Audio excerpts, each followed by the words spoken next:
नमस्कार।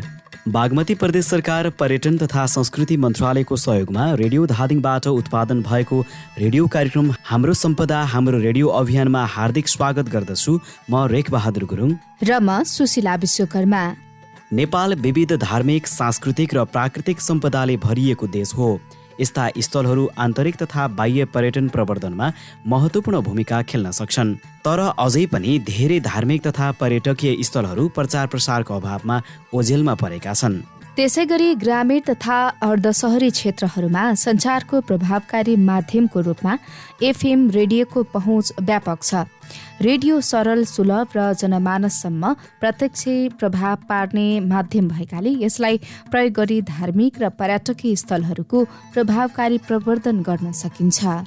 यस बागमती प्रदेश र त्यसमा पनि धादिङ जिल्लाभित्र सयौं धार्मिक, सांस्कृतिक र पर्यटकीय स्थलहरू रहेका छन्, जसमा ऐतिहासिक मठ मन्दिर, तीर्थस्थल, सांस्कृतिक परम्पराहरू, प्राकृतिक दृश्यावली र जैविक विविधता समेटिएका छन्। यिनले आन्तरिक तथा बाह्य पर्यटनका लागि विशाल सम्भावना बोकेका छन्। नेपालको धार्मिक र सांस्कृतिक सम्पदा राष्ट्रिय पहिचानको मेरुदण्ड हो र पर्यटन क्षेत्र अर्थतन्त्रको महत्त्वपूर्ण आधार हो। यस्ता स्थलहरूको संरक्षण, प्रवर्धन तथा उपयोग मार्फत देशको सामाजिक आर्थिक विकासमा योगदान दिन सकिन्छ। तर हाल धेरै धार्मिक तथा पर्यटकीय गन्तव्यहरू प्रचार प्रसारको अभाव, समन्वयिकता तथा सूचनाको अभावको कारण ओझेलमा परेका छन्। यस कार्यक्रमको मुख्य उद्देश्य देशका धार्मिक र सांस्कृतिक स्थलहरूको प्रचार प्रसार गर्नु हो, ताकि ती स्थलहरूको ऐतिहासिक, सांस्कृतिक र धार्मिक महत्त्वलाई सबै समुदायमा पुर्याउन सकियोस्।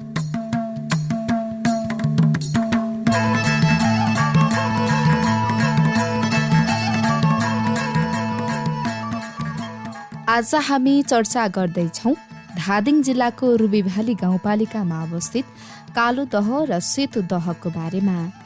धादिङ जिल्लाको रुबीभ्याली गाउँपालिकामा अवस्थित कालो दह र सेतो दह हिमाली सौन्दर्य, धार्मिक आस्था र सांस्कृतिक विविधताले भरिपूर्ण पर्यटकीय गन्तव्यहरू हुन्।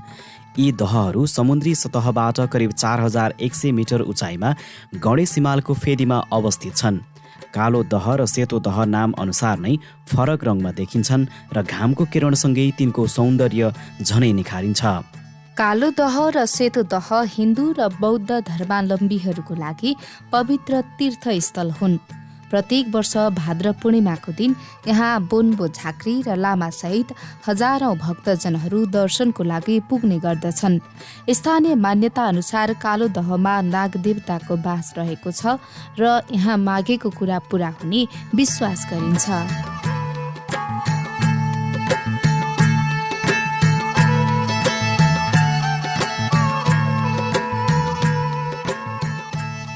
दहहरू वरिपरि हरियो चरणभूमि र हिमाली वनस्पतिहरूले भरिएको छ। स्थानीयहरूका अनुसार फिस्टे नामक चराले दहमा खसेका फोहोरहरू टिपेर सफा गर्ने गर्दछ, जुन यो स्थानको अनौठो विशेषता मानिन्छ।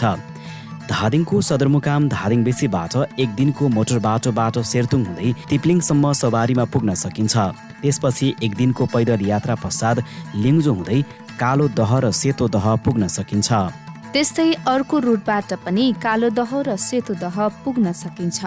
धादिङको गल्छी हुँदै नुवाकोटको त्रिशुली निस्किएर रसुवाको स्याफ्रोबेसीबाट सोमदाङ हुँदै पान्साङ पास पार गरेर तिप्लिङसम्म सवारीमा पुग्न सकिन्छ। त्यसपछि एक दिनको पैदल यात्रा पश्चात लिङ्जो हुँदै कालो दह र सेतो दह पुग्न सकिन्छ।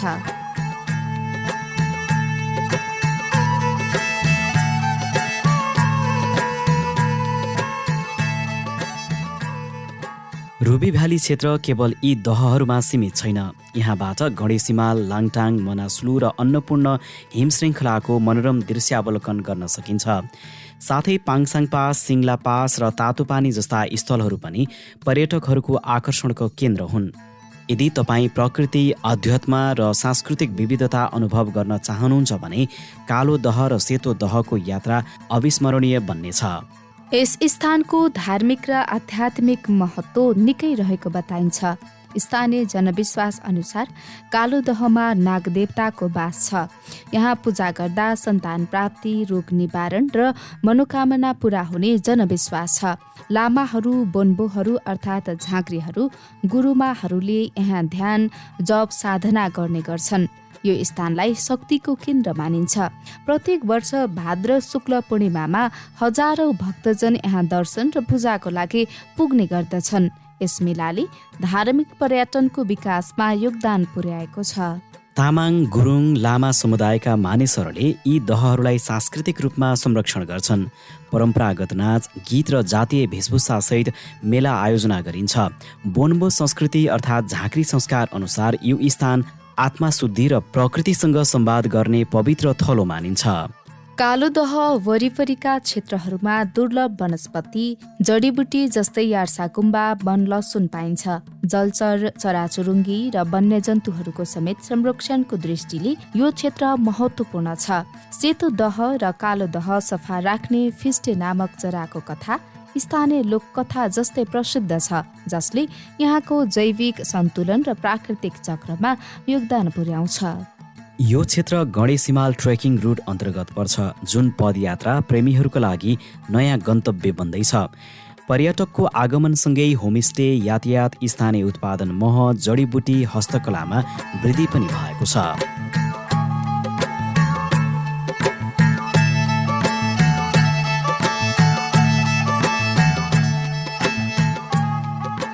सुन्दरताका हिसाबले कालो दह, सेतो दह एकदमै अद्वितीय स्वर्ग जस्तै र शान्त वातावरणले भरिएको स्थल हो। प्राकृतिक दृश्य, मौसमी परिवर्तन र सांस्कृतिक प्रभाव मिलेर यस स्थानलाई अत्यन्तै मनमोहक बनाउँछ। दह वरपरबाट गणेश हिमाल, लाङटाङ, मनास्लु र अन्नपूर्ण हिमश्रृङ्खला एकै ठाउँबाट देखिन्छन्। बिहानको सूर्योदय र साँझको सूर्यास्तले दहहरूमा सुनौलो रङ थपिन्छन्, जुन अत्यन्तै आकर्षक देखिन्छ। गहिरो नीलो कालो रङको दह शान्त र रहस्यमय देखिन्छ।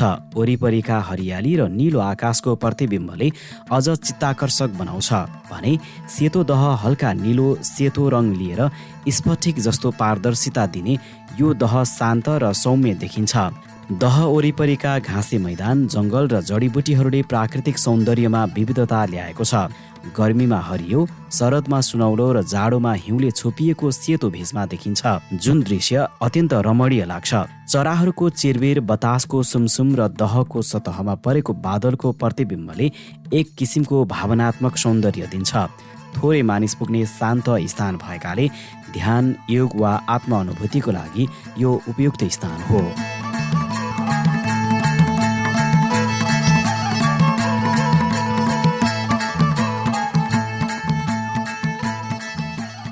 हाम्रो सम्पदा, हाम्रो रेडियो अभियान रेडियो कार्यक्रम आजलाई यति नै। अर्को दिन अर्को धार्मिक तथा पर्यटकीय स्थलको जानकारी लिएर आउँछौँ।